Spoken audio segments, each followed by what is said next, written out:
I always start out by saying, okay. So I better say something else.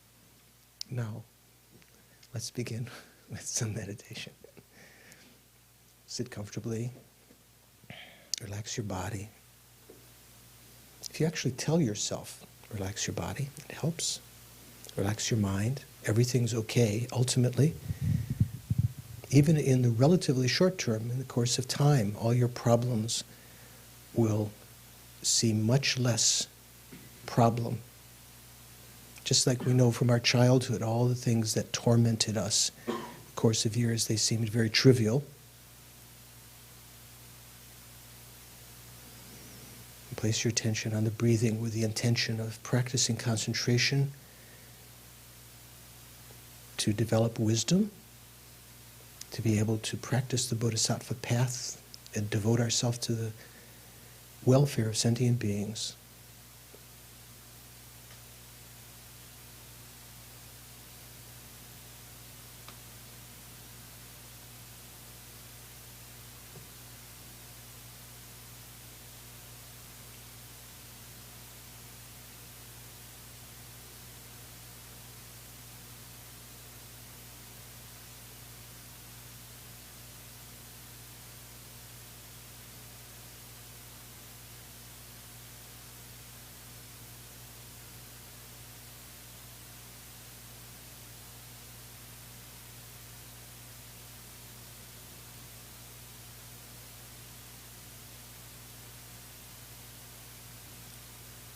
Don't be satisfied with just a cursory awareness of the breathing while your mind is playing on another level.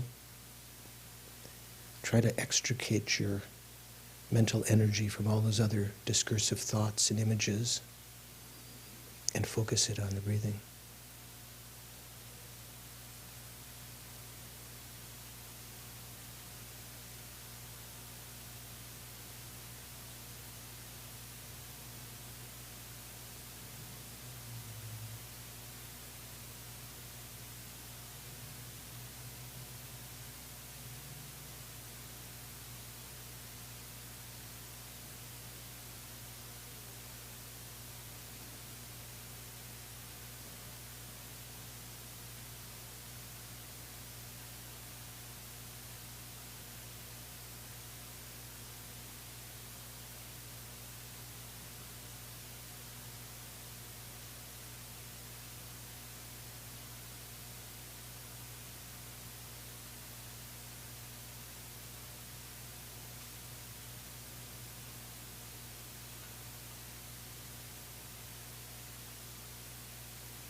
Further calm your mind by taking the subtle object of the clarity of your mental consciousness as your object.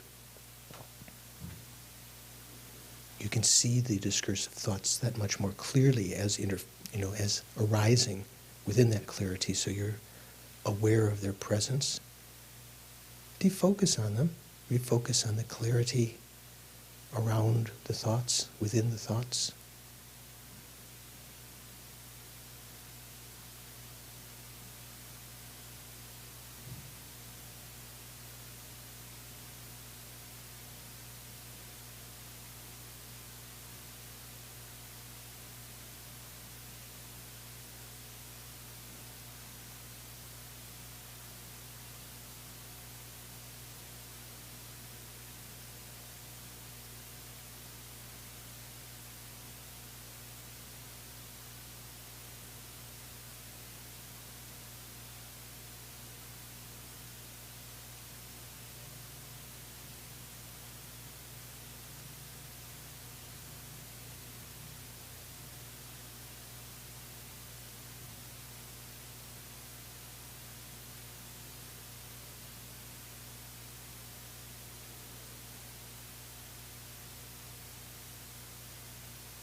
Even the appearance of your body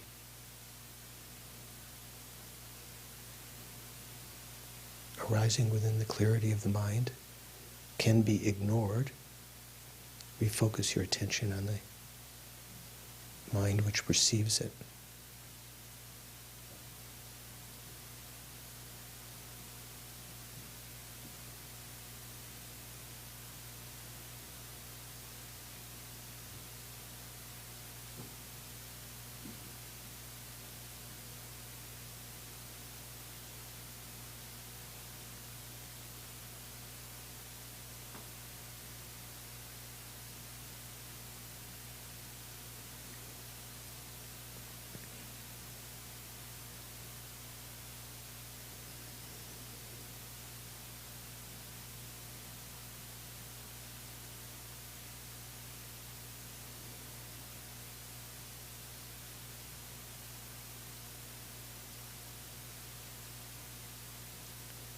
And within that quiet state of mind,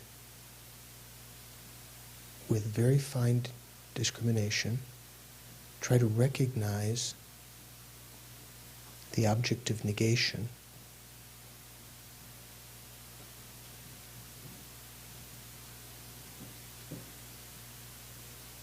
the sense of a truly existent self.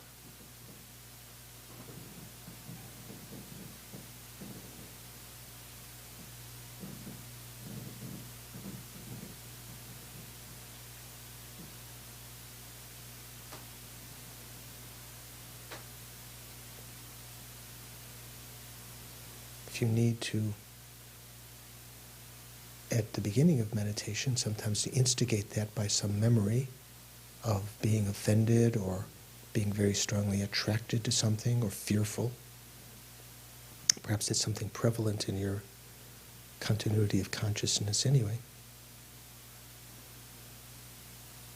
Later you can recall that I, once you start to recognize it without having each time to instigate it like that.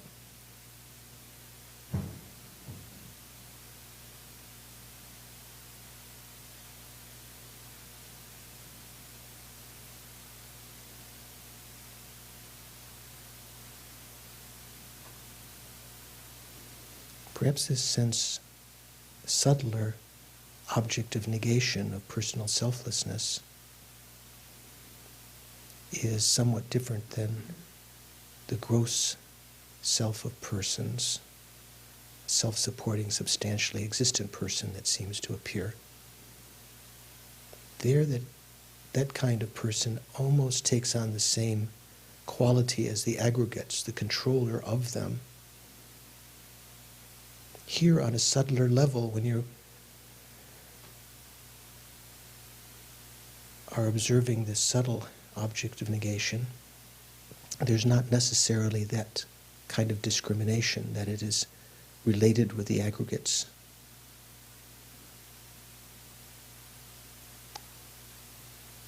It appears to be findable from its own side.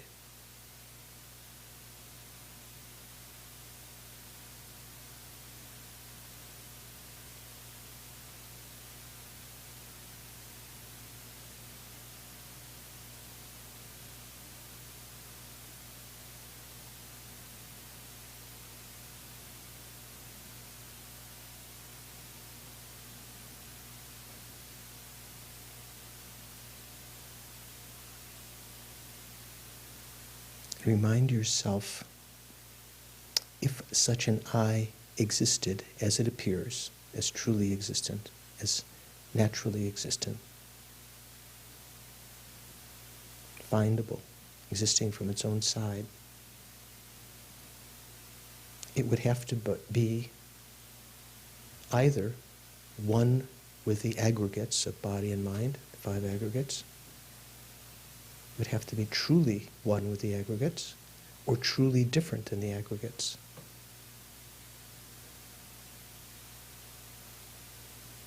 If it were truly different than the aggregates, by its very nature, findably so, it would have no relationship with our body and mind whatsoever.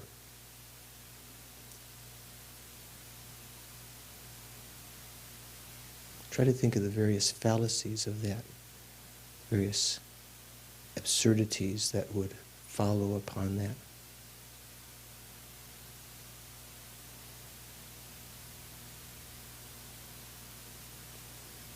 Experiences of the body, the mind, the shape of the body and so forth would not be recognized, not be experienced by that I.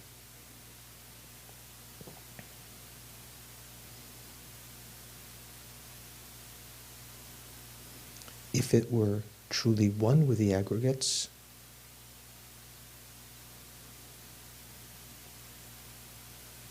no differentiation whatsoever,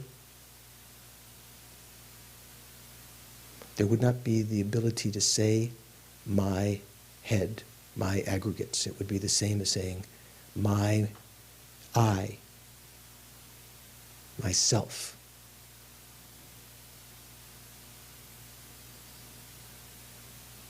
the differentiation between the possessor and the object possessed would be annihilated.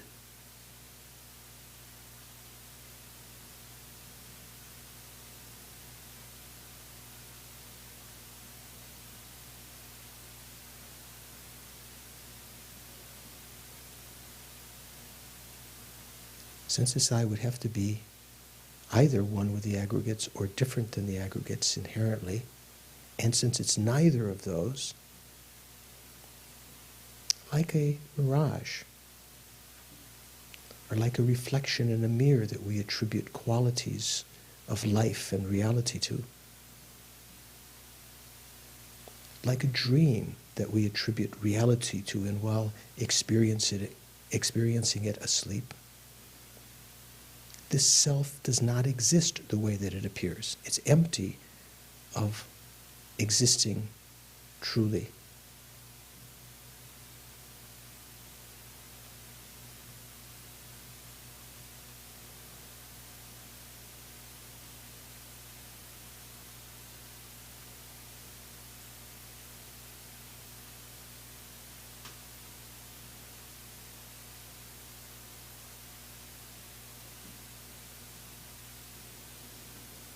Go back to the sense of self.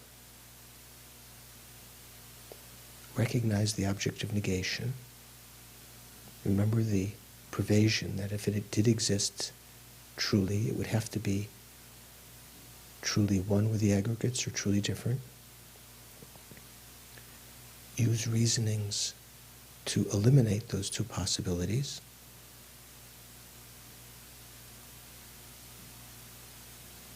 And recognize that the self is empty of the reality that we attribute to it, the true existence. Merely negating that truly existent I that seems to be appearing, does not exist whatsoever. The appearance is just like the reflection in a mirror, like a dream, like a mirage.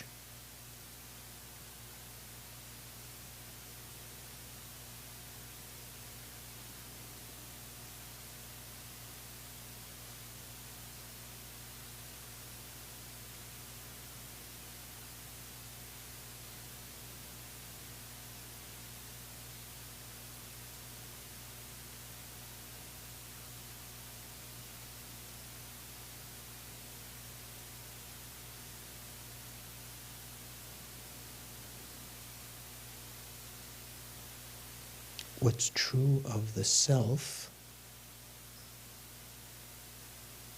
is also true of all phenomena. Taking, first of all, for example, our own aggregates, the 5 skandhas.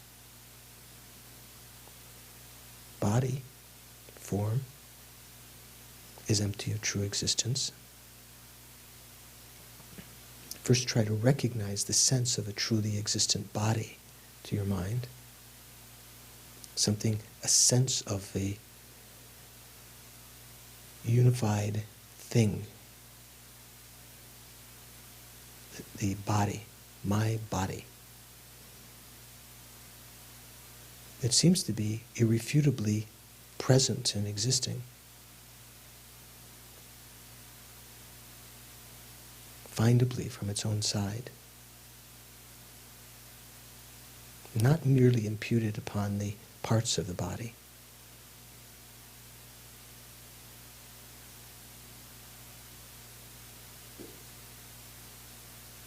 If it existed that way, it would have to be either one with the parts, inherently one with the parts, or inherently different than the parts. As there are many parts, there would have to be many bodies, or only one part would be the body, the metaphysical sense of body. That's not the case. If the body were inherently different than the parts, the sense that we have of body, it would have no relationship to them whatsoever. It would be, by its very nature, inherently different. It would not experience any consequence, the truly existent body, when the parts were undergoing different kinds of change, or heat, or cold, or cutting, or smoothing.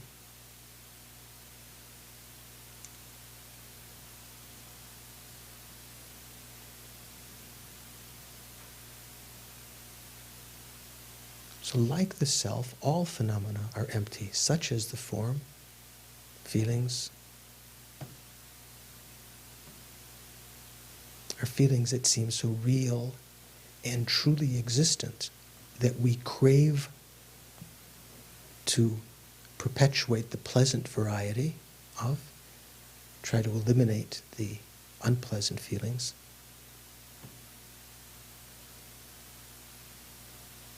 Feeling is just a name that we designate, just a concept we designate to this particular dependent arising.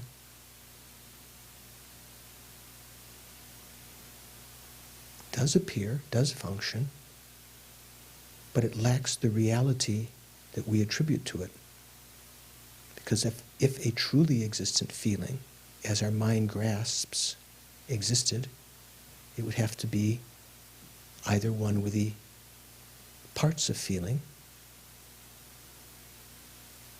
the continuity of feeling, of which there are many moments, so that's untenable, or it would have to be inherently different than the feeling, have no relationship to it whatsoever.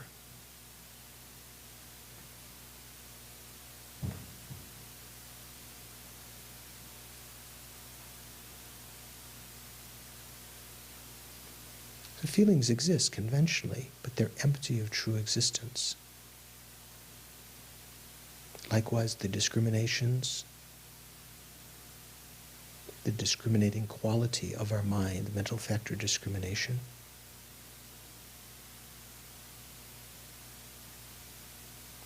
both in its analytical form and in its sort of intuitive form, such as the eye's ability to discriminate one shape from another.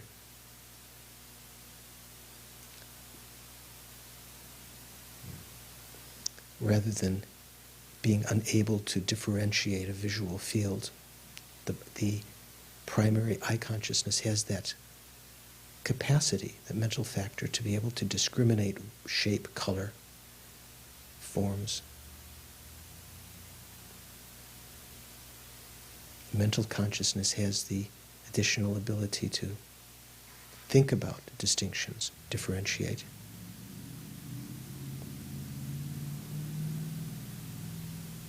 To recognize signs. Even that ability, mental factor we call discrimination, is not truly existent.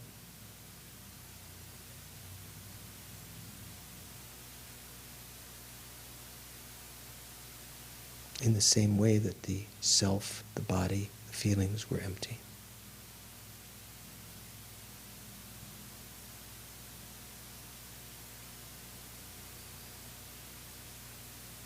The other large part of our basis of designating the self, all the rest of the mental factors, in my case mainly afflictions of anger and attachment, ignorance, pride, jealousy, dissatisfaction, fear, depression. All of these states of mind, mental factors, seem so real and findable to our experience, but they're all empty of true existence. All the compositional factors. For the same reasons that the self, the body, the feelings, the discriminations are empty.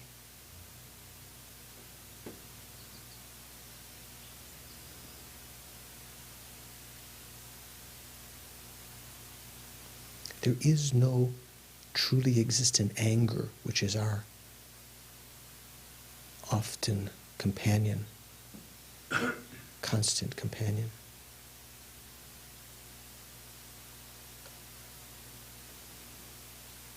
One can designate a certain state of mind as anger, but once designating that, we grasp to it as true, and we have difficulty then letting go of it. We don't recognize its real nature, so we're not able to pacify it.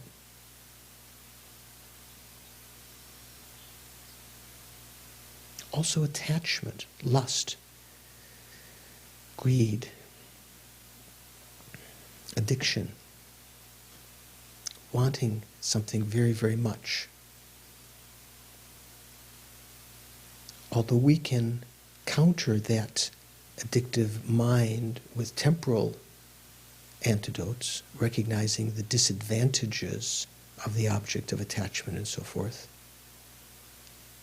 to ultimately get rid of that attachment, that addiction, we need to meditate on the emptiness of that attachment.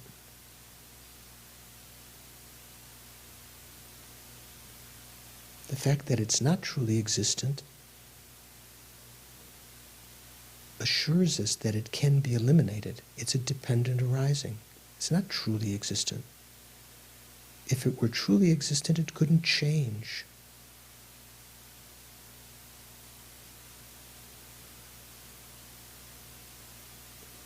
As it's not truly existent, for the same reasons as the body, the feelings, the discriminations, the other compositional factors, the self, because it's not truly existent, it can be eliminated.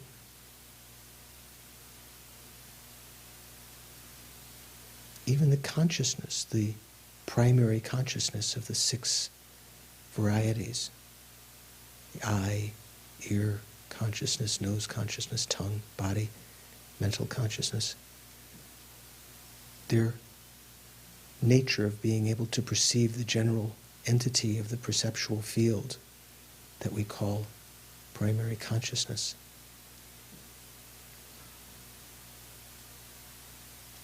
Mind too, consciousness too, is empty of true existence.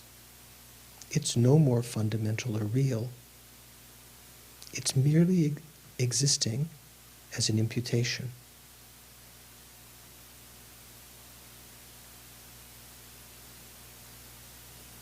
Our mind perceives some experience as though an appearance.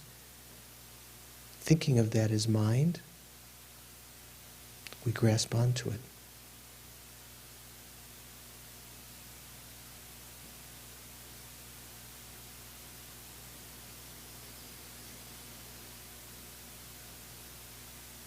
So this self that we recognize also as empty, even further now we see as even less credible as existing in any solid, true way, because the basis of designation itself, the 5 aggregates, are all empty. Mere concepts.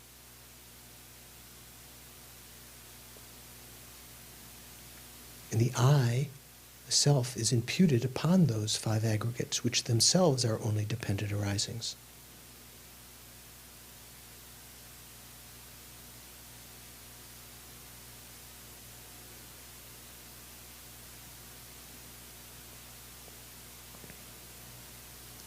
And think to better understand emptiness so that I can overcome my faulty behavior, harming myself and others, that I can eventually find the space to benefit others skillfully,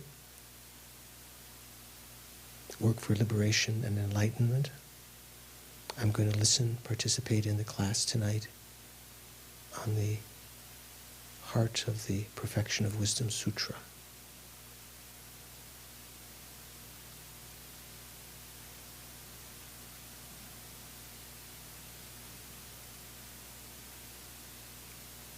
And bring your attention back to the present.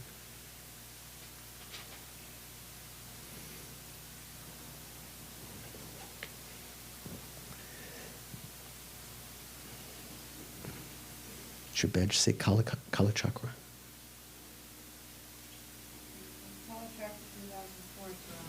Okay.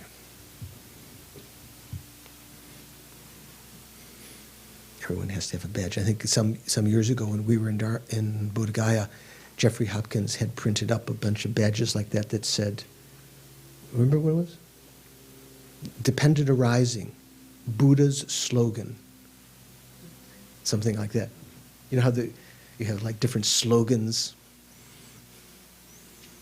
What was the Skippy peanut butter slogan? Wasn't there something? Melts in your mouth, not in your hand. Oh, that's M&M. Something else. Okay. So Buddha's slogan is dependent arising. Do you know what that means? He said all things are dependent arisings. So let's recite the praise of the mother.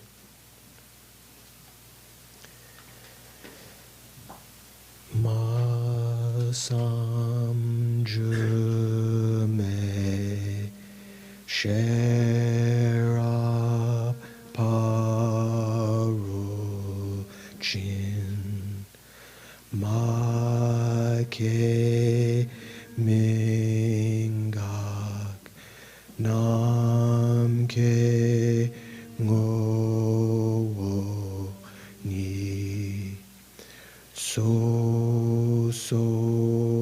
rang rik yeshe chu yu chen tu sum galway yum la chak selo Tadyata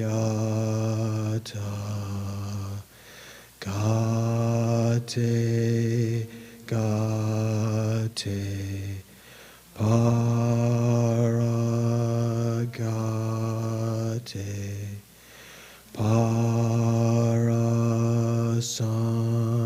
gate bodhisvaha.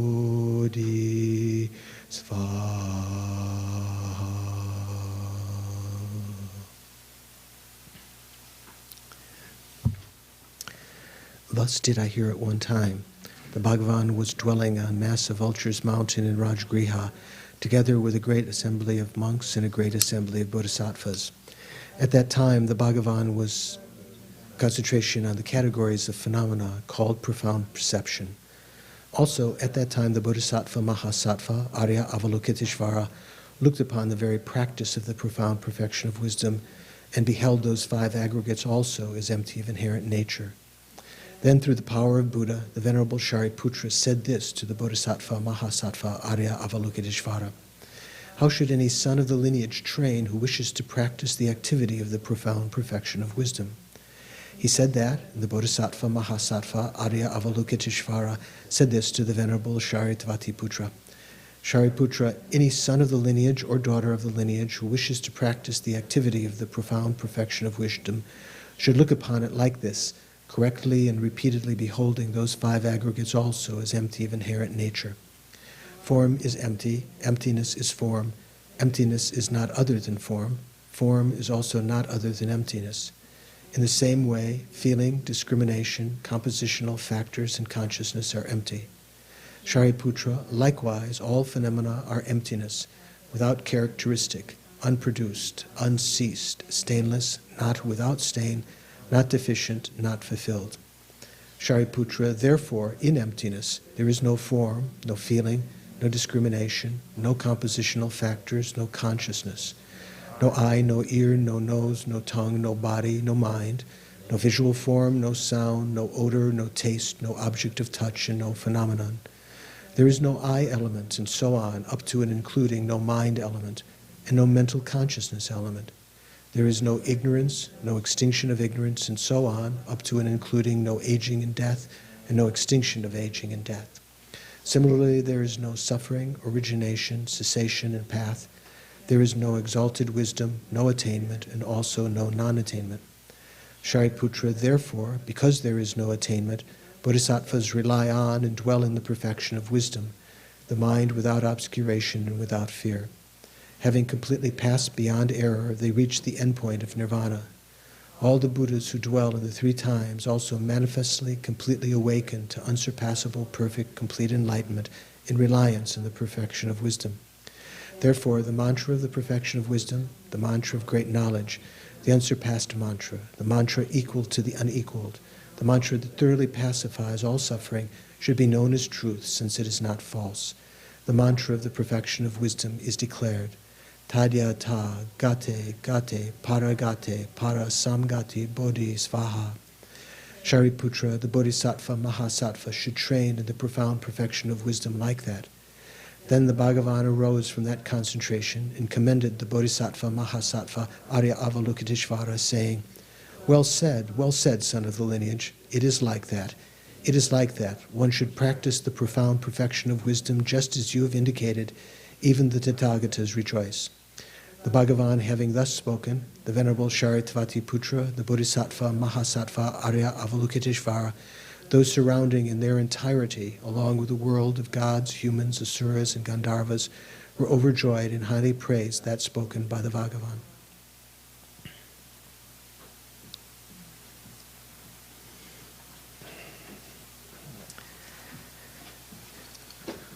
So, does anyone have any questions? Mr. Tinson. I wasn't here the last 2 weeks, but I did watch you, and you were great. You had clairvoyance. Not quite clairvoyance, my head was spinning about. I really feel lost with all this terminology. In particular, what is true existence? Okay, I'm going to ask Frank to explain. What is true existence, Frank? I would say that true existence is that which exists conventionally, in dependence upon causes and conditions. Whoa. Who's going to debate with Frank besides me? Eric? Do you agree with Frank?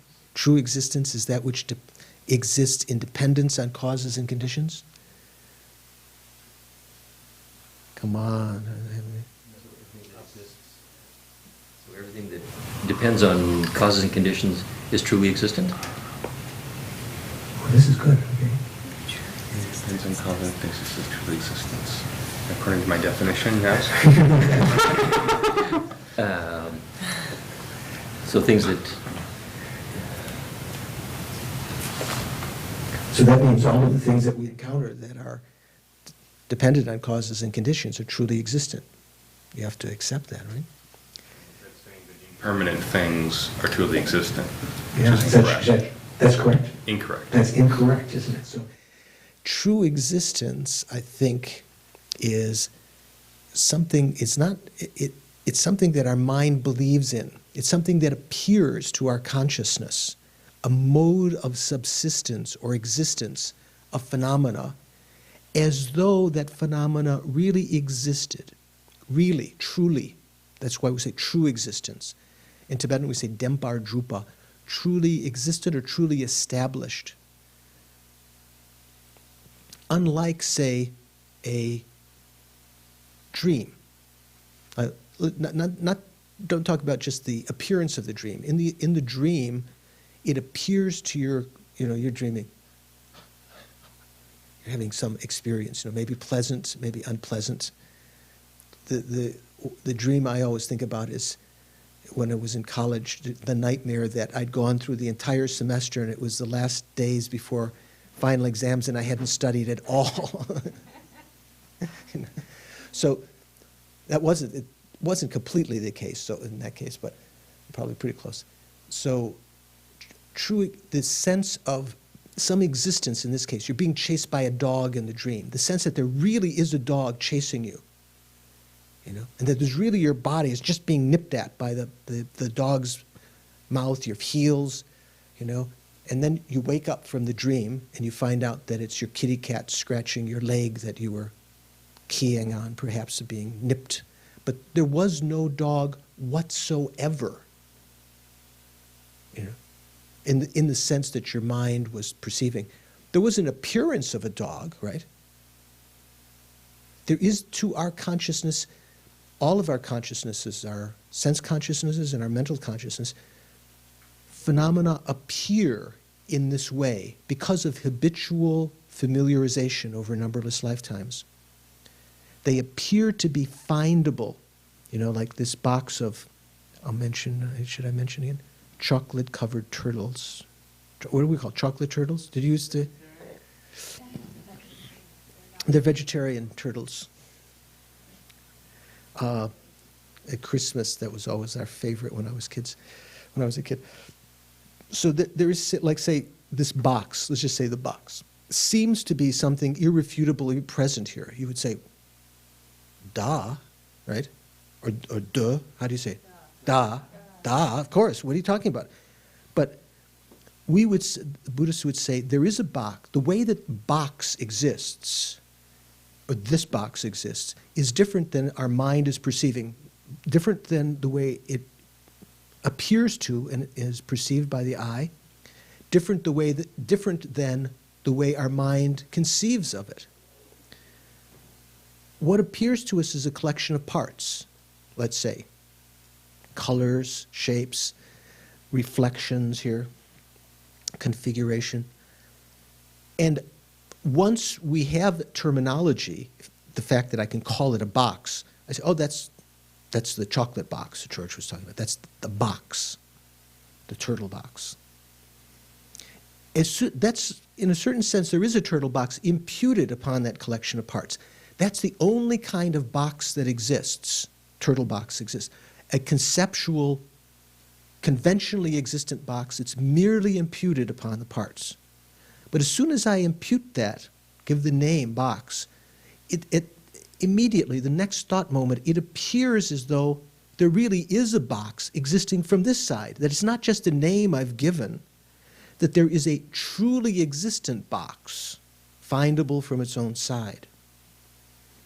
So, if there's no truly existent box findable from its own side, why do we all agree that we see a box over there? Why would I perhaps not agree with you and not see a box? Well, not when you say we. You're talking about all us ignorant folk. We're not talking about the Arya beings who perceive the emptiness of that box. We're not talking about the Buddha who perceives, oh, thank you, Thea. We're not talking about the Buddha who perceives the emptiness of the box. So supposedly, although we may not be able to verify that right now, the Buddha's perception is one which is correct. So if the Buddha perceives that this box, that's not the only thing he perceives, that the box is empty of the way that it appears to ordinary beings. It's empty of the way it appears to ignorant consciousness. That's basically, what we're talking about here. Or it's empty of the way that it appears to a consciousness which has not had all of the stains removed from that consciousness. So even a bodhisattva, even an arhat, who's eliminated ignorance from their consciousness, they've abandoned ignorance, still phenomena appear to be truly existent because of this imprints from beginningless time. It's only through having heard from an enlightened being, an Arya being or enlightened being, such as the Buddha, that phenomena lack that kind of existence. First, giving the example of the self, something that's easily recognizable, that the self seems so real. It's the thing that motivates us to grab out for those things, the cheesecake of life, the chocolate of life, and to push away the truly existent enemy and truly existent causes, what we think of truly existent causes of our suffering. Recognizing that's the cause of all of our problem, and recognizing that it doesn't exist the way that it appears. But to recognize that lack of true existence, you first have to recognize how it seems to be appearing. That's very difficult. The question you asked, what is true existence, You'd have to say it's a hypothetical mode of existence because true existence does not actually exist. Right? Does true existence exist?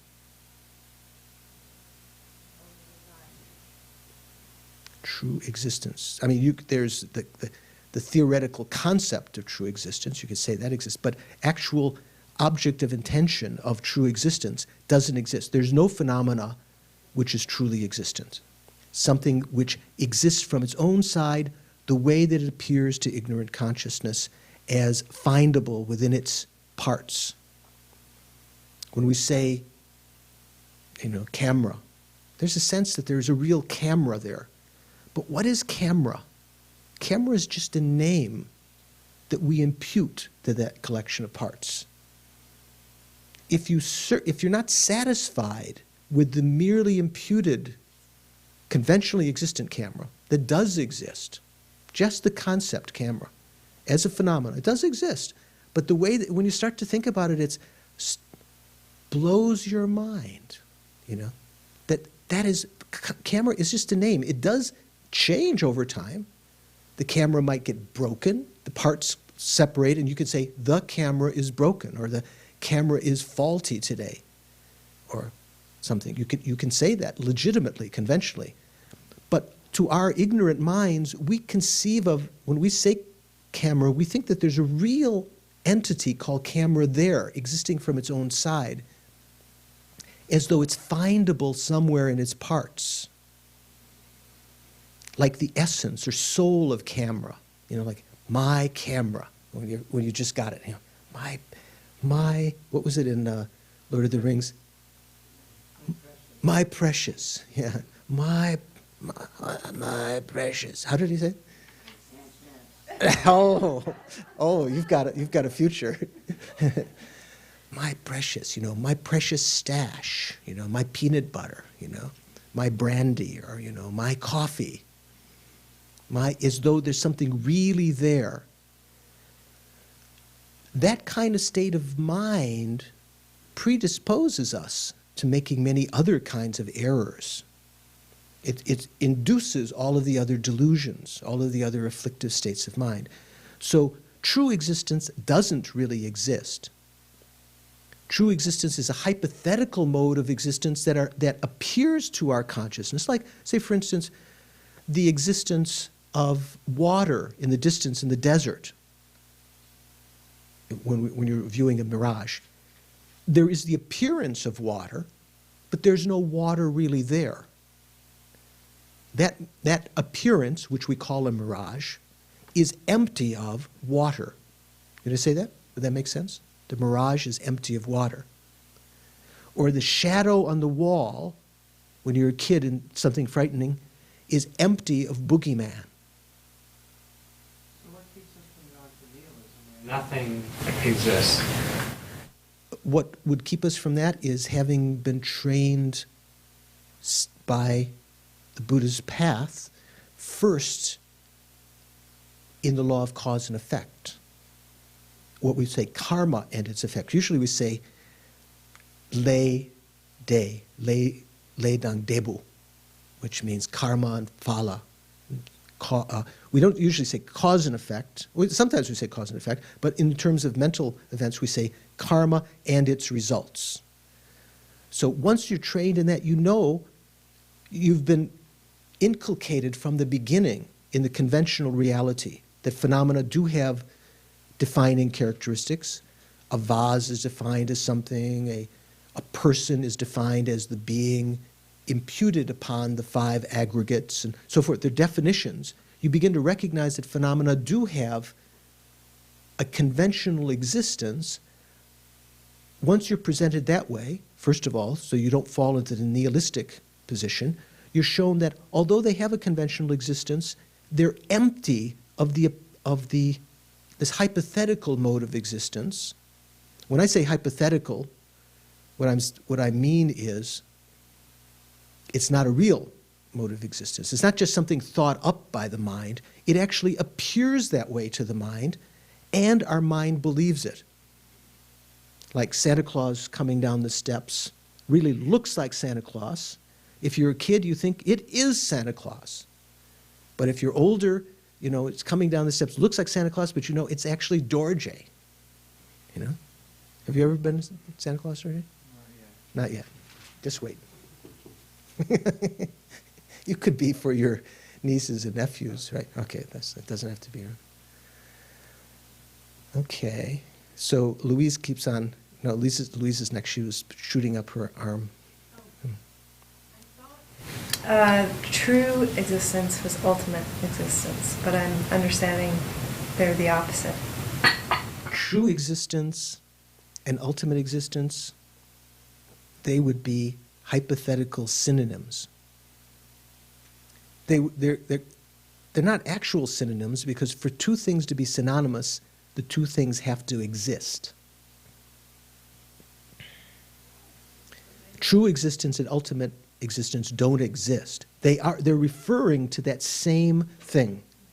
True existence, natural existence, inherent existence, existence from its own side, ultimate existence.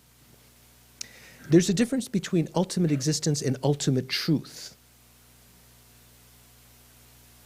Does ultimate truth exist? What do you think, Michelle? Do you know what ultimate truth is? That's good. Okay. Okay. Okay. Eric, does ultimate truth exist? What is ultimate truth? Is there one ultimate truth, or many ultimate truths? You don't want to. Okay, Carrie. Are there many ultimate truths, aren't there? Like the truth of cessation? That's an ultimate truth? I think so. Mm-hmm. And emptiness? Yeah. What's another one? Buddha's existence? Buddha's existence is an ultimate truth. How about the fact that all sentient beings will attain enlightenment? Is that an ultimate truth? Depends on the school you're from. Well, say from highest philosophical point of Yes, view. that is true. No. Ultimate truth. The Buddha said all phenomena are either conventional truths or ultimate truths. All phenomena. The only thing which is an ultimate truth is emptiness, the emptiness of true existence. All other phenomena are conventional truths, conventionalities. Why is it, in fact, conventional truths, according to Chandrakirti, he points out something very, very interesting. Conventional truth is not actually a truth. Because when we use the word truth from the Buddha's intention, a truth is something which exists the way that it appears. Something's true if it exists the way that it appears. This is the intention, meaning when we talk about truth in the philosophical sense here in Buddhism. Dorji, are you thinking, or are you thinking about something else? I'm thinking that I must be confused, because I thought that ultimate truth was the wisdom realizing the emptiness, because everything, even the things that we see as conventional truths, are ultimately empty. So Maybe you're thinking of some of your Nyingma teachings or something. Usually in the Gelugpa we say wisdom that realizes emptiness can be called ultimate wisdom, but it's not an ultimate truth. Sometimes it can be imputed as an ultimate truth because it perceives ultimate truth. But wisdom itself is a consciousness, which is a conventional phenomena. So wisdom couldn't be itself an ultimate truth, couldn't be emptiness. Remember when we said, But doesn't the cup have emptiness? the cup has emptiness, but the cup is not emptiness. Remember, form is empty, emptiness is form. You were gone when we talked about the fourfold profundity, so you'll have to catch up. Okay? So let me say one thing. So a truth, an actual truth, is something that exists the way that it appears. Conventionalities, conventional truths, appear to ignorant conscious, to beings who are not yet Buddhas. We always have to take the exception of Buddha here. Conventionalities appear to us as existing truly. There's no way, even if you know they're not truly existent, even you know the self is not truly existent, it still appears that way to us. It's like saying, once you like say for instance, the reflection in the mirror, it's not as though you can say, oh, I know it's not a real person, and suddenly that reflection disappears, right?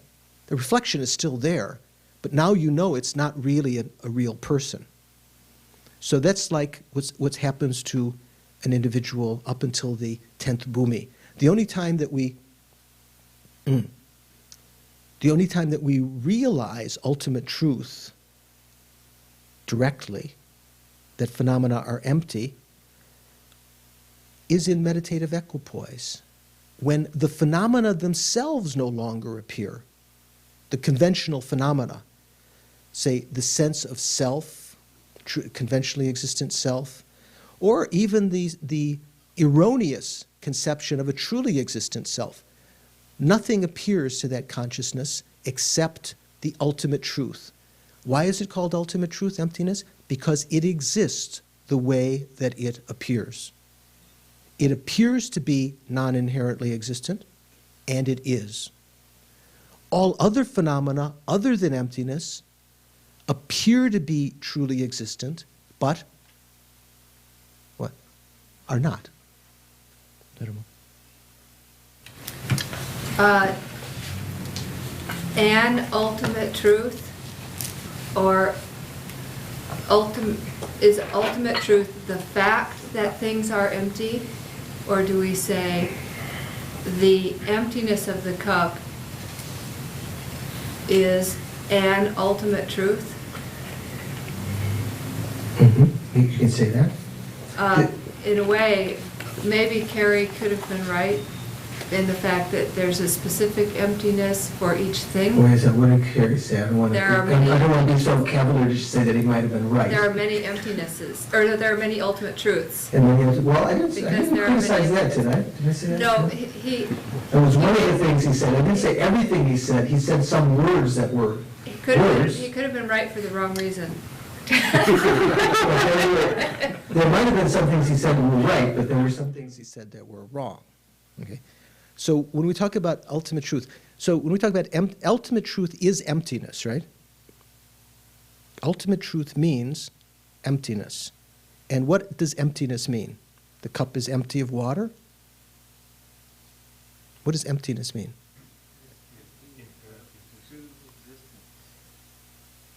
Emptiness means the emptiness of true existence. So if you use it as a modifier to a particular phenomena, you could say the emptiness of the cup, and therefore you could say the ultimate truth of the cup. That's legitimate. You can say the conventional truth of the cup is its, being able to hold water, or let's say mug, having this particular shape and with a candle or something like that, maybe painted with some Chinese, I don't know, that's not mug any longer, it's Chinese, right? Mug sounds American and rugged or something.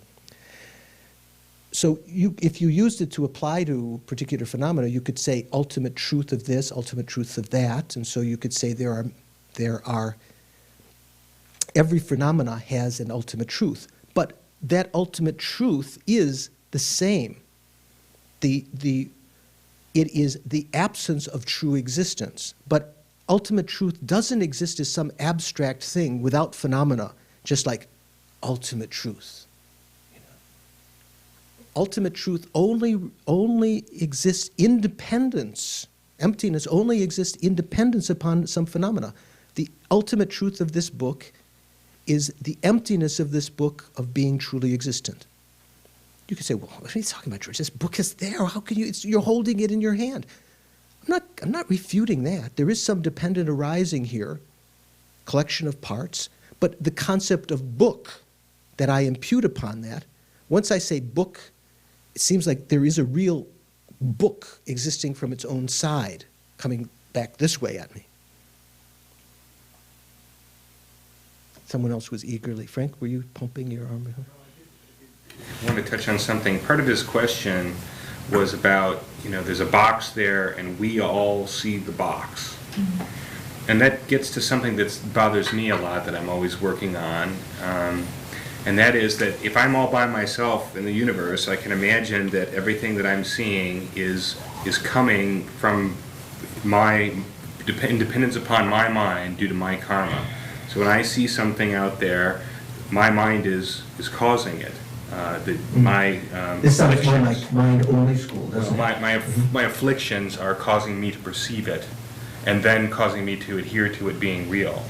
But what always causes me trouble is the fact that, there are many beings in this room, all perceiving that in the same way. Mhm. So that means that all of us have to be, from our own side, causing that to appear. Therefore, we all share something, and it always makes me want to think that there's a real basis of designation there that really exists, that we're all seeing, and we're imputing something onto it, as opposed to the basis of designation of that thing is really something from within each of us that we share, that we're all imputing at the same time on something that doesn't really exist. Could you have said that 1 year ago? You couldn't even have enunciated that doubt Probably a year not. ago, right? So this is good. This is good progress. Do I have time to elucidate or to talk about? Sorry, that was only 4 minutes. 4 minutes, I don't know if I can. Yeah, do it. Oh, yeah, do it? Go for it. So, first of all, it's not as though the phenomena appear to be truly existent due to our afflictions, because even to an arhat, phenomena appear to be truly existent. Do arhats have any afflictions left? Any delusions?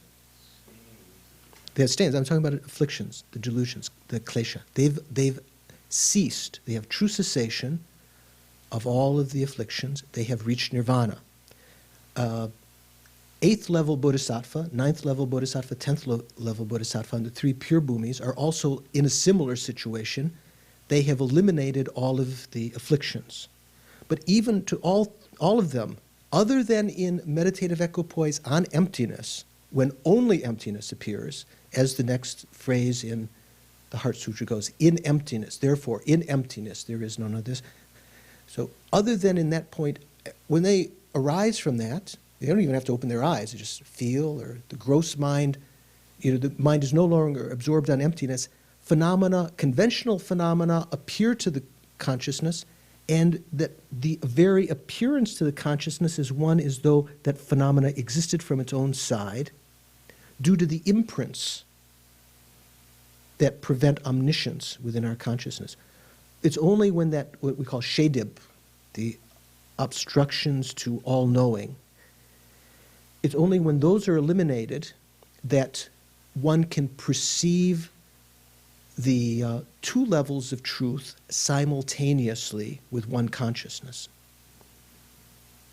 Now, so the doubt about the fact that we all seem to see a box. First of all, box is just a name. We may all impute box. I know, what is box in Chinese, Eric? How do you say box? Hop. Hop. And who's in your dialect? Did you learn another language when you were a kid? Not fully. Okay. I don't know what it is. I think Spanish is La what? La ca or cajita. Oh, she thinks of small box. Okay. This is a big box, sister. Yeah, what's the Swiss German word? Ashab. I know the Gujarati Okay, whatever. So there may be different names we impute to it, but still there is a concept that there is something called box, whether when you're just talking on the conceptual level, something that has sides, is able to hold things, that's just a concept. So there is something that's appearing. The appearance is due to our imprints. There is a dependent arising external to our consciousness, according to the highest philosophical school, according to Prasangika. It's not as though everything is mere mind. There is an external reality, but that external reality of this box, of what we're calling box here, does not appear to inherently or naturally as a box. Even that appearance is something that depends on our karma. To someone of a different realm, it may not appear as a box at all. To a Buddha, it doesn't appear by its own nature as a box. It only appears that way due to our ignorant consciousness. To a Buddha, does it appear to be totally empty? No, it's The Buddha know that's completely full. it's omniscient. Hasn't been open. You said to a Buddha it would appear X. No, to a Buddha, there's no, I don't think I said It would appear a certain way. It doesn't appear this way. It doesn't appear in any particular way to a Buddha. The Buddha knows how this appears according to our consciousness, according to a Preta's consciousness, according to a God's consciousness, or a Bodhisattva's consciousness. He knows how it appears to our ignorant consciousness due to the affliction, the imprints in our mind. Therefore, he knows that phenomena, but he doesn't know it by directly, it appearing in that way to his consciousness. Being here that doesn't have the karma to see that box there and wouldn't see the box or anything a Prita would see or anything else, just sees nothing because to them there is no imprint for something to be there. That's possible. That's possible. Let's see if this box is empty or full and take a little tea break, okay? Done. Review with us again what's a valid basis of designation? review what? Valid basis of designation. Okay. Valid basis of designation or imputation is a collection of parts which have some that appear to our senses. This is not a definition, but just in general, that have a certain consistency that can be labeled by consciousness of any particular realm as having some kind of meaning. And, like eyeglass case or watch or cake or chocolate turtle. What were they called? Something else.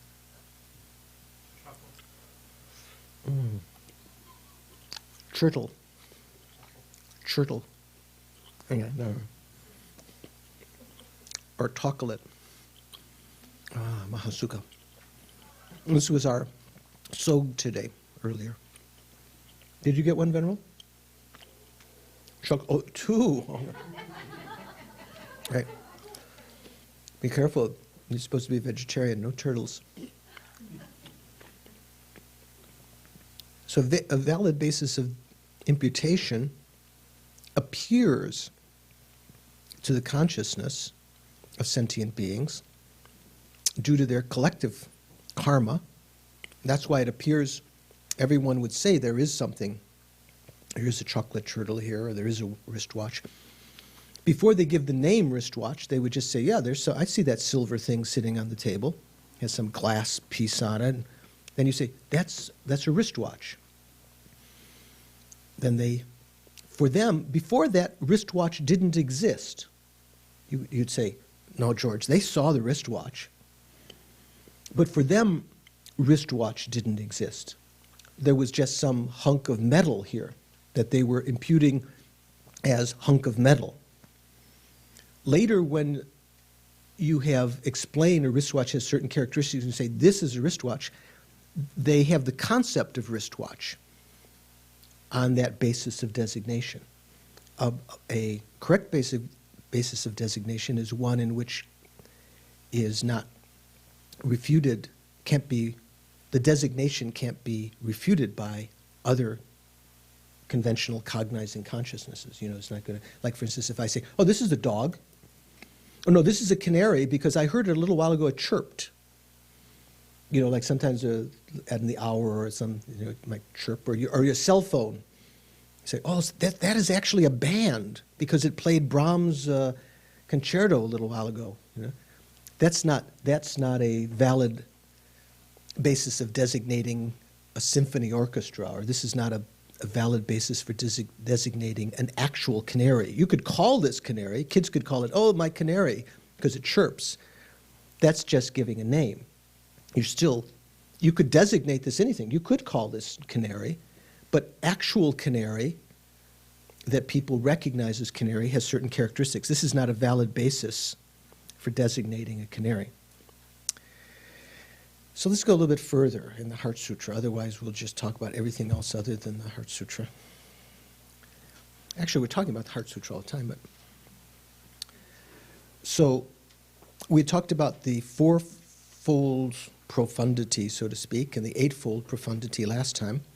So on this little printout that we have on page 9, the last paragraph, Shariputra, this is Avalokiteshvara speaking, Shariputra, therefore, in emptiness, there is no form, no feeling, no discrimination, no compositional factors, no consciousness. So one of the meanings of in emptiness comes in many situations. When you talk about, say, a meditative equipoise, a person who's meditating on emptiness, say meditating on the emptiness of the form, aggregate, some form, realizes the emptiness of that. At that point, in emptiness, in the actual apprehension of emptiness, conventional form does not appear. It's not as though the person is kind of looking at it and seeing the form and knowing that it's emptied with direct perception. There's no way for an ordinary person, other than a Buddha. So the only way that we know emptiness directly is in meditative equipoise, with direct perception. At that point, all appearance of conventionalities, all conventional appearances disappear. All that appears is emptiness, this non-affirming negation, the lack of true existence. That's why it's ultimate truth. That's why it is actual truth, because it appears to be non-inherently existent, non-truly existent, and it is non-inherently existent. Conventional truths appear to be, what? Truly existent, but are not. So they're not real truths, according to Chandrakirti. They're called truths for what? Remember, Venerable? Yeah, truth for a concealer or concealing mind. What we say in Tibetan, it's the same word in Sanskrit, samvriti satya, that's translated as conventional truth or relative truth. Samvriti can also mean not just conventional, it can mean concealed, that which is true for a concealing mind. What's the concealing mind? Ignorance. It's true for ignorance. That's why it could be called, that's why it is called conventional truth. It's not truth to the Arya's meditative equipoise. It's true to the ignorance of, the ignorant mind of ordinary beings. Conventional truths. So Jeffrey Hopkins referred to it as truth for a jerk. Remember that? I mentioned sometime. Truth for a jerk. Conventional things are truths for a jerk, because they appear, even though you might say the conventional truth doesn't appear to be truly existent. Well, as soon as you see a conventionality, or not just see, hear, taste, touch, whatever, think about, although you try to, with your conventional mind, to just locate that it's an imputation, immediately it will appear to be truly existent. We cannot separate in our minds the appearance of a designated cup or conventional cup, just a merely imputed cup, from the appearance of a truly existent cup. They're inseparable to our minds, while not in post-meditation, not in meditative equipoise. In meditative equipoise on emptiness, or in emptiness, there is no longer any form, feeling, discrimination, compositional factors, or consciousness. No conventional phenomena appear to the consciousness. Who said there was no consciousness? In emptiness, to the consciousness which is realizing emptiness, there is no appearance of consciousness. There's no appearance of form. There's no consciousness. Very clever. Okay, how about this? Before the path of seeing, before one realizes emptiness directly, on the path of preparation, you can have a meditative equipoise on emptiness. It's not a direct realization of emptiness. It's realizing emptiness via a mental image, okay? You agree? So in that meditative equipoise, is there any appearance of true existence at that point to that consciousness? Still, it is a realization of emptiness, right? But it's not a direct realization of emptiness. It's via a mental image, a meaning generality. Is there any appearance of true existence to that consciousness? You have a mental image of emptiness.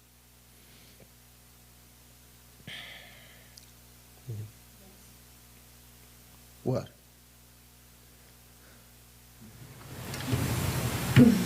What appears to be truly existent? Yourself. Emptiness. Emptiness appears to be truly existent? Emptiness doesn't appear to be truly existent. You mean the mental image of Here, there's a subtle thing to think about here.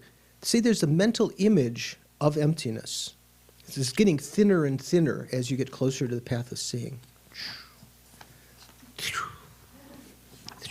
Like the veils, the Arabian Nights taking off the many veils, getting closer to seeing reality. The obscurations. So the mental image is getting thinner, but what you are realizing is not the mental image, you are realizing emptiness. Okay?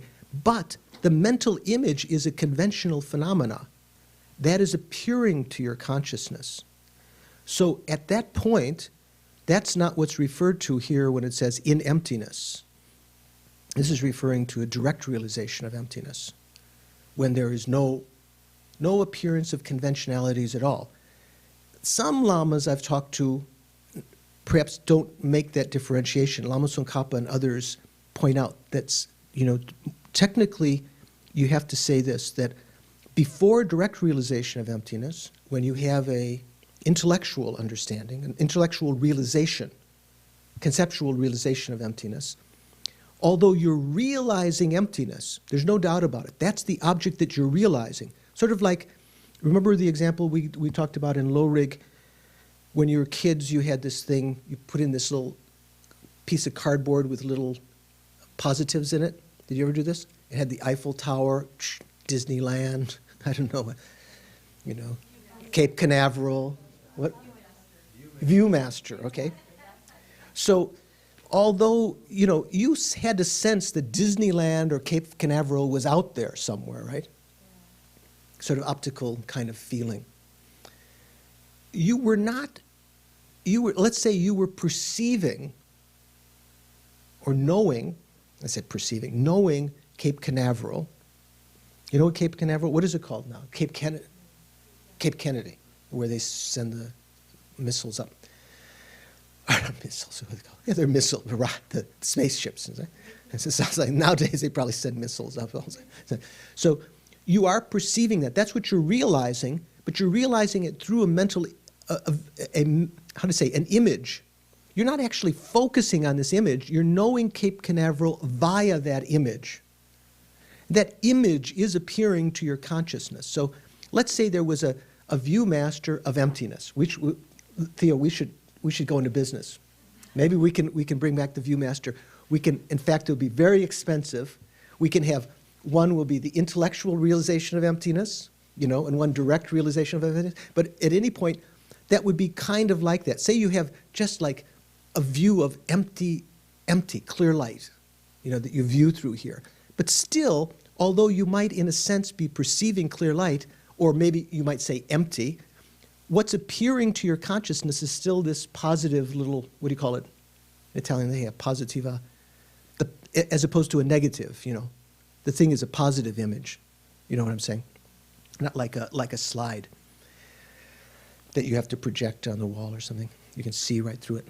So the mental image is appearing when you have a conceptual understanding of emptiness. So there is appearance of true existence. You can't say, if you really debate, you can't hold a position that on the path of preparation, let's say, in meditative equipoise on emptiness, that there is no appearance of true existence. There is the appearance of true existence via the mental image, but there's no conception of true existence. When you're realizing it, what you are realizing is the object, that you realize via this correct, factually concordant mental image is emptiness. You are realizing phenomena are empty, or the self is empty of true existence. You are realizing emptiness, but there is the appearance of true existence. So here, when Avalokiteshvara is saying, it's Shariputra, in emptiness, in the apprehension, direct realization of emptiness, there are no conventional phenomena appearing. There's no form, no feeling, no discrimination, no compositional factors, no consciousness appearing to the consciousness. In other words, the consciousness is not saying, hey man, I'm realizing. This consciousness, me, is realizing. There's no conception like that. There's no sense of I. It's as though the consciousness is mixed with the object of apprehension, like water poured into water. You know what that means, water poured into water? Nowadays, maybe people could, with some water, you could put some kind of magnetic marker, I don't know, some kind of spin of the electrons to differentiate Somo's water from my water, you know. But in essence, if you take two vessels of water, clear water, and you pour one into the other, you no longer can separate one from the other and say, oh, that's the water from George's cup, that's the water from Somo's cup. So when there's a direct realization of emptiness on the path of seeing, it's as though the consciousness and the emptiness that it's perceiving merge. Actually, consciousness doesn't become emptiness, does it? Consciousness is still a conventional phenomena. This particular topic you can investigate in the Dzogchen teachings. They have a different view of talking about it, but from the Gelugpa point of view, it's very clear. So there's none of the five aggregates. So there's no convention, there's no impermanent phenomena appearing, right? The five aggregates include all, what? All phenomena? All phenomena can be included in the five aggregates then? What's left out? Like what? What's not in, what's not? No. What's not included in the five aggregates? Permanent phenomena, uncompounded phenomena, right? So the five aggregates include everything which is impermanent. The 12 entrances and the 18 dhatus, here translated as elements, they include all phenomena, including not only impermanent phenomena, also permanent phenomena, such as emptiness and so forth. Where are permanent phenomena included? This is one for Mark. Ready? Where are permanent phenomena included in the 12 entrances? What are the 12 entrances, first of all? Each of the five sense consciousnesses, Whoa. and the mental consciousness. Okay, so Consciousness is one of the entrances? Why are they called entrances? because they're doorways to generating consciousness. Remember, there's three conditions necessary for a consciousness to arise. What? A previous moment of consciousness, an object, and faculty, right? We have different names for those conditions, okay? We say Demattakyan, the immediately preceding condition, the previous moment of consciousness. The Mikyan, the objective condition or referent condition. And what's the other one? Dakyan, the dominant condition, the faculty. So when we talk about the entrances, we're talking about entrances to consciousness. We're just talking about the faculty and the object. Those are said to be doorways to generating consciousness. They're not referring to the Dakyan, the Demattakyan, the immediately preceding consciousness. So consciousness, the five or six consciousnesses are not in the 12 entrances. It's just the six bases, the six faculties, one of which is consciousness, so it includes 6 faculties and the 6 objects. So where amongst these would you find permanent phenomena?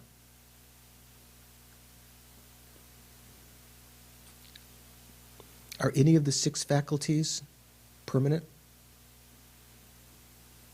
What about mental faculty? Previous moment of consciousness realizing emptiness, isn't that permanent? No. Consciousness, whatever it's realizing, it still is impermanent. So the 6 faculties are all impermanent. How about the objects of I? Are any objects of I consciousness, the referent objects of I consciousness, anything permanent? How about space? See space? No, we went through that at tea break. You can't see non-compounded space, the uncompounded space. You can see compounded space, what we call barnamgi namga, intermediate space, upon which you intellectually can understand space. So the objects of sight are not permanent. The objects of sound, any permanent sounds? Vedas might say so, but we don't say it. Any permanent odors? You might consider so if you have bad apartments in Santa Cruz. No. Any permanent tastes? No. Permanent tactile sensation? Objects of touch? Solidity? Or let's say Mount Everest. That's permanent, isn't it? No. It's long-lasting, perhaps, if we don't blow it up first, but it's not permanent. It's changing moment by moment. What's left? The objects of mental consciousness. So amongst objects of mental consciousness, the Dharma ayutana, ayutana means entrance. In Tibetan we say keche. The Dharma ayatana includes all permanent phenomena. So all phenomena are included in the 12 entrances. So when he says, after going through the 5 aggregates, Avalokiteshvara says, in emptiness there is no eye, no ear, no nose, no tongue, no body, no mind. He's not referring to the eye, physical, gross eyeball. He's referring to the eye faculty, which is, we've talked about in other courses, refers to what? Who's a good one? Who's done this course before? Carrie would know. What's the eye faculty? The iris? Or the... Is that the thing that goes up? Or is that something else? It's the eye consciousness that perceives visual input. Yeah, but I said, what's the eye faculty? You're answering a different question. Well, I guess it would be the eyeball, the optic nerve, and that part of the brain that processes visual input. That whole thing is the eye faculty. Frank? Mark? John? You agree with him? Cones. The eye faculty is taught to be subtle matter. It's found in the back of the eye, so it's probably similar to the retina, but even there are cells in the retina that are not receptors. The eye faculty is sort of the interface between eye consciousness and the visual form. So it might be, as Frank said, like the rods and cones. The ear faculty might be the little philia or whatever they are in the, it's non-technical, in the cochlea. What is it called in the ear? Cochlea. And then within that there's some fluid and some little fibers or something. Cilia. It's perhaps that, some matter in that acts as the interface. Very subtle matter, not the one that we see, something within that, subtle matter, that would be the ear faculty. So this is not the ear faculty. When he says there's no ear, he doesn't mean someone who's had their ears chopped off, you know, for hearing bad things or something, that they have no ear. He's talking about ear faculty. In fact, they might still have ear faculty down in the canal there, right? There is no eye, no ear, no nose. So nose is not this. It means the nose faculty, which are receptors within there. Tongue, we always did experiments in grade school. Did you do those? Do you do those, Lisa? The experiments you have the kids blindfold, they put out their tongue and you put on some lemon and sugar. You don't do that. You wouldn't do that. That'd be too cruel. I'm joking. She teaches children, but doesn't teach those. Do you know the kind of thing I'm talking about? There are different receptors in the tongue. Some places are able to act as an interface between the tongue consciousness and sweetness. If you put the sweet substance at a different point in the tongue, the person doesn't recognize the taste of sweetness, right? Do you know that, Tenzin, from your kitchen experience? We'll try this week, we'll try different, where the receptors are. Maybe we can make a map. You can actually, okay? There is no tongue, no body. So it doesn't mean, when it says no body, it means no body faculty. So in emptiness, the body faculty does exist conventionally, and it pervades all of our body. I think it doesn't pervade the brain, because scientists can stick a pin in your brain and you don't scream out in pain. But if you stick a pin in any other part of your body, for the most part, you feel pain. If you stick a pin into the bone, which is alive, when it touches nerve tissue, you shout out, isn't it? Carrie, what do you say? Yeah. But the hairs, the tips of our hairs and the fingernails, although there's a certain part of your fingernail may still have some nerve endings in it up to a certain point, but that's why they say the tips there is not pervaded by body consciousness. Other than that, all the rest of our body is pervaded by body consciousness, by body faculty. So here it says, in emptiness, there's no body, means no body faculty. That which you conceive of is findable. There is no mind. This means mental faculty. Remember when we talked about the faculties? What's the mental faculty? The brain? It's the brain, right? Because the eye faculty is the eyeball, not the eyeball, but some subtle matter. So isn't there some subtle matter which acts as the faculty for mental consciousness? Venerable Somo, do you know? You know, come on. Neurons, dendrites. I thought that was some kind of stone. Dendrites, yeah. I thought that's what you said when the job was completed correctly. Dendrite. It's dendrite. No, the mental consciousness does not have a physical organ, according to Buddhism. When we talk about the brain, that's most scientists, I think, would say the brain is sometimes they would equate the brain with mental consciousness, sometimes. Consciousness, according to Western science, is something a bit hazy, I think. From a Buddhist perspective, consciousness is something which is immaterial, not in the sense of, immaterial and irrelevant, but immaterial in the sense of not physical. It's not material. It's not mind, consciousness, is not comprised of atoms. It's not comprised of even the same energy that we think of as being released from matter, when you atom bomb or something. Mind is not just that kind of energy. Mind is of a different continuum completely. It's something which is not material.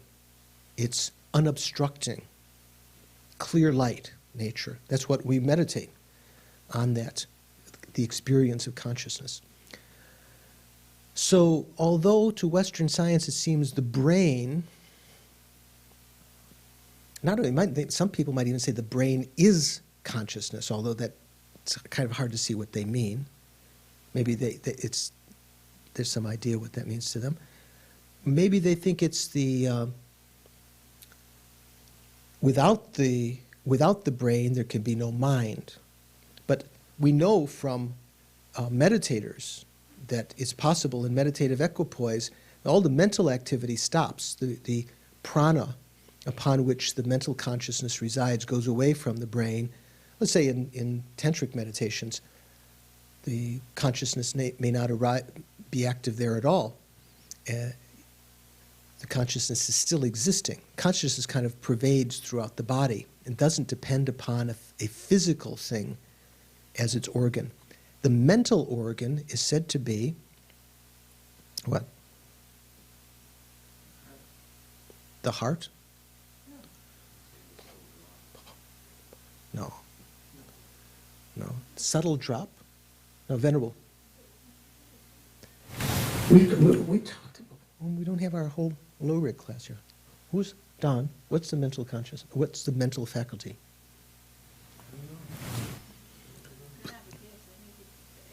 Preceding It can arise from a sense consciousness? Yeah. Any of the 6 consciousnesses, including the mental consciousness, can act as the dominant condition. That's what we mean by faculty for the arisal of mental consciousness. So the mental organ is itself something which includes all the different consciousnesses. So of the all the different phenomena that are included in the 12 entrances, you can find all consciousnesses at least there in the 12 entrances, in the mental organ. Any consciousness could act as that. Then it says there's no visual form. Now we're talking about the objects of eye consciousness. No sound, no odor, obviously the objects of nose consciousness, no taste, no object of touch, and no phenomenon. So phenomenon here, or ch, dharma, remember we were talking about before. Here, dharma, it says ch me do. There is no ch, there is no dharma. So it means, in this case, it doesn't mean there's no holy dharma, there's no practice. It doesn't mean that. It means dharma in the sense of, the philosophical sense of phenomena, or a phenomenon. So what does dharma mean? Do you know what dharma means? Michelle, do you know the word dharma? What does it mean? Well, you said you knew what dharma. I said, do you know what dharma means? You said yes. Oh, well, maybe I don't. Maybe that's what I said. What does dharma mean? Okay, teachings. Do you know what dharma means? Something, like a phenomenon? Or what? Can be known. Something that can be known. Dharma is a synonym of object of knowledge, remember? When our course. So that's true. Dharma can mean, I received, Venerable was saying that, one of your Chinese... Somebody was saying that Lundro practices that Rinpoche had given her, she was calling those dharmas. Mm-hmm. I received dharma, so it means dharma practice. So traditionally, there's at least 13 different meanings of dharma. If you look in the Sanskrit dictionary, it may not enumerate all 13 the same way, but if you look in the Tibetan Buddhist texts, it mentions different meanings of dharma. So sometimes the word dharma is translated in different ways. Here it was translated as phenomenon, because as Eric's sense of the word, a dharma is something that can be known. It's called a dharma. The word dharma comes from the Sanskrit root, I think it's drir, which means to hold or uphold, to hold up. So holy dharma, when we talk about the holy dharma, that which we try to take refuge in, right? The holy dharma is that which holds us up from suffering. Actually, worldly dharmas are things that worldly people think protect them, hold them up from suffering. Like what? Money and fame and pleasure of the senses, So in the Hindu tradition, or India, let's say, or even China, people might say, a young man, as he's growing up, has to have the parents live with him and his wife, his family, because it's his dharma. What would be the sense there? No. Duty. You have to uphold your duty. You have to uphold your dharma, right? So that's the sense of, it is used even today in India, maybe in China. I don't know if they would the word for dharma in China be used to represent that, Eric? You don't know, but okay, be interesting to check. So here it means phenomenon in the sense that phenomena uphold their own nature, their own identity. A phenomena, conventional or ultimate, is something that's able to hold its own entity. So that's something you can investigate what that means over time. So that's the meaning here. So those are here he's saying, not only are the 5 aggregates, not only do the 5 aggregates not appear in the meditative equipoise in emptiness. So in emptiness, there's none of the 5 aggregates. There are none of the 12 entrances. So that means none of the phenomena exist, because all phenomena are included in the 12 entrances, not just the impermanent. Then he goes on, you might say overkill, but then he says, there are none of the 18 dhatus. Remember what the 18 dhatus are? What's the difference between the 12 entrances and the 18 dhatus? Thea knows, I'm sure. You remember? So there were 3 kinds of things that we're talking about here. We're talking about the faculties, the objects, and then the consciousnesses that are generated within those faculties, recognizing those objects. So we have, let's say, eye faculty, visual form, and what would be the corresponding consciousness? Eye consciousness. And ear faculty, then the sounds, and then the consciousness, ear consciousness, and so forth. So there's 6 consciousnesses also. So that makes, can you do that math in your head? 6 times 3? 36, right. No, 63. I said 6 times 3, not 3 times 6, Georgie. Come on. 18, oh, thanks, Eric. So now he starts that. He says there is no I element, no I dhatu. So that's the first, because usually we start from I, and so on, up to and including no mind dhatu. So that's going through the first 12, because you go, no eye dhatu, no what? Ear, nose, tongue, body. What? Is it all through 12, or is it mind? Mind dhatu. Then, what's this one called? The next one. This would be called rupa dhatu, form, visual form dhatu, and then what? I'm not sure what sound is in this case, shabda or whatever. Then sound dhatu, then odor dhatu, taste dhatu, tactile dhatu. What would the 6th one be? Dharma dhatu, right? The objects of mental consciousness. And then the 6 consciousnesses. Okay? So there is no I element and so on, up to and including no mind element,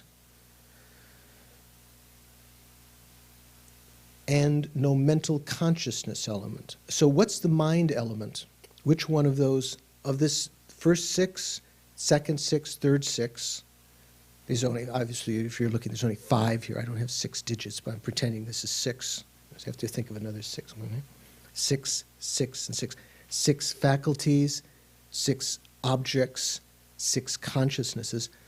Where is the, it says there's no I element, that's the first, and so on, up to and including no mind element. Where is that in these 18?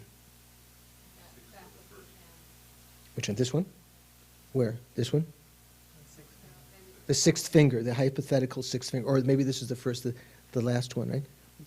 Because this one, these are all called what? These are objects. This one is not mental. This is not mind element, mind dhatu. This is dharma dhatu. But then of the 3rd set here, it depends on which order you do it. 3rd set, the last one is what? Mental consciousness dhatu. So that's just a way of enumerating in brief the 18 dhatus. So he's gotten to the point where he went through each one separately. Now you're expected to be sharp enough to know the shorthand. Like someone says, it's not red, it's not blue, it's not green, it's not any color. Sort of like that point. So in the meditative equipoise on emptiness, there are no phenomena, no conventional phenomena appear.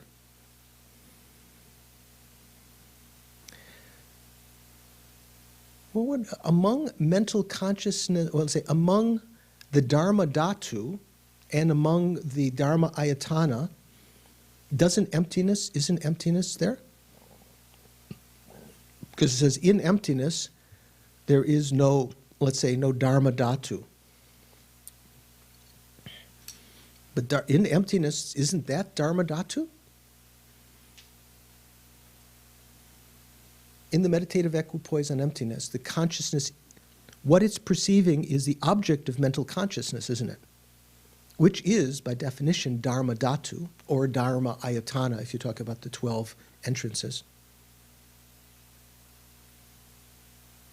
What do you think, Venerable? Okay, something to think about. I'll think about it too, see if you can figure out something next time. There is no ignorance, no extinction of ignorance, and so on, up to and including no aging and death and no extinction of aging and death. So what is this referring to? Carrie, do you know? Just like general meditation on death?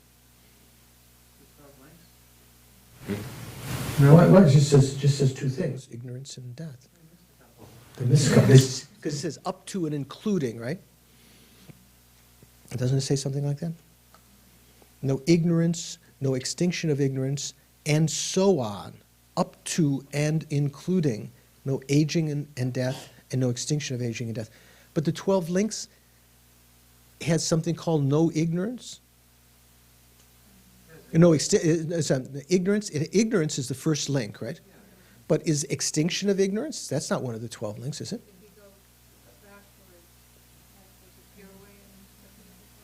If you go backwards, there's still. If you go backwards, you're not going to have ignorance first, right? You would start from the 12th.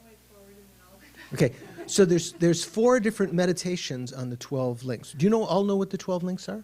Tom, do you know what the 12 links of dependent arising are? Okay, so we'll see if you can enumerate them. Yeah, January, there's 12. Dorji's got it, I think.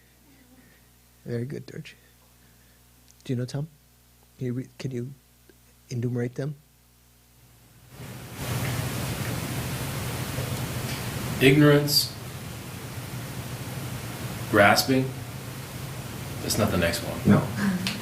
Okay, so this is good. This is good to go back and memorize, to learn. This is very important.